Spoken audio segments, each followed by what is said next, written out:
major setback for former President Trump in court. The Department of Justice getting the go-ahead from an appeals court to use the documents seized from Mar-a-Lago in its criminal probe without having to submit them to a special master.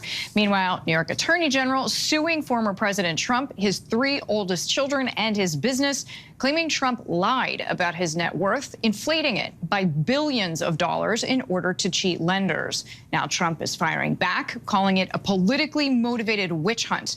ABC News senior investigative reporter Aaron Kotarski joining me now, along with Law and Crime Network host and legal analyst Terry Austin, both for more. Aaron, let's start with you with this Mar-a-Lago case, because the former president has claimed that he can declassify information by declaring it declassified or even thinking of it in terms of being declassified.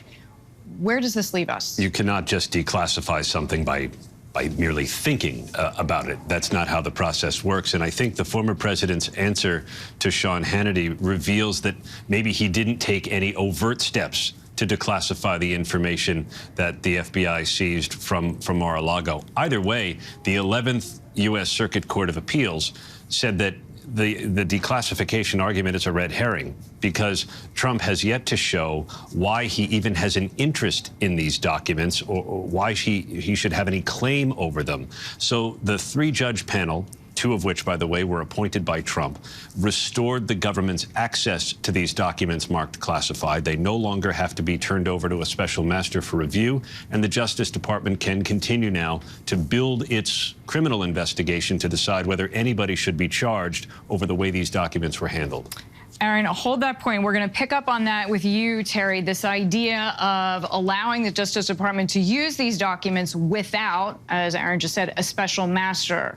So what does this mean for the investigation? Well, that's going to make the investigation go a lot faster, a lot smoother. There won't be any stalling there.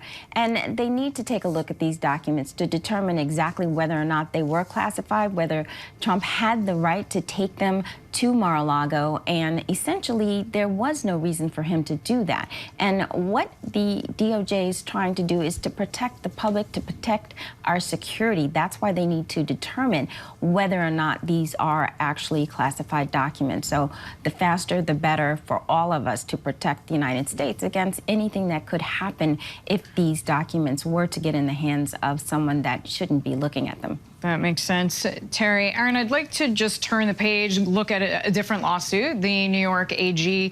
What exactly is the former president and his 3 oldest children, what exactly are they being accused of? They're being accused of astounding fraud, to use the words of the Attorney General here in New York, Letitia James, who says that for 20 years, the Trumps prepared fraudulent and misleading financial statements on every property almost in their portfolio. And that includes his own apartment at Trump Tower. It includes Mar-a-Lago, his current home, golf courses in different parts of the country and around the world.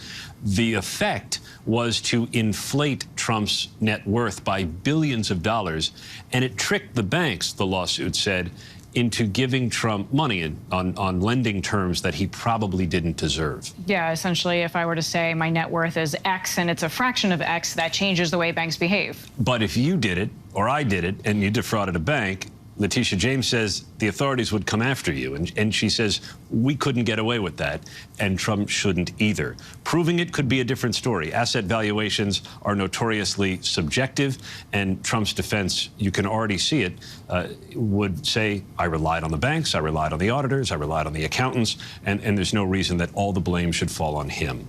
So picking up on that point, Terry, I mean, Trump's legal team known for using tactics to delay and drag out lawsuits such as these. So is it going to be more of the same for this one? Oh, I definitely think it's going to be delayed. I think it will be years before we see the end of this case. There will be pretrial motions. There will be motions to try to dismiss the case entirely. Certainly, they're going to be scrambling to get lawyers who can actually defend this case, because you're going to have to get people who are really sophisticated about the law. And you're going to have time to get experts, and they'll be dueling experts. So this is not something we're going to see go away quickly. There'll be tons of discovery. I think we all better just sit back, put our seatbelts on, and see what happens. But I will say, it is a serious blow to Trump and his organizations in New York State. All right, but I heard you say we're here for the long haul. Terry, Aaron, thank you both.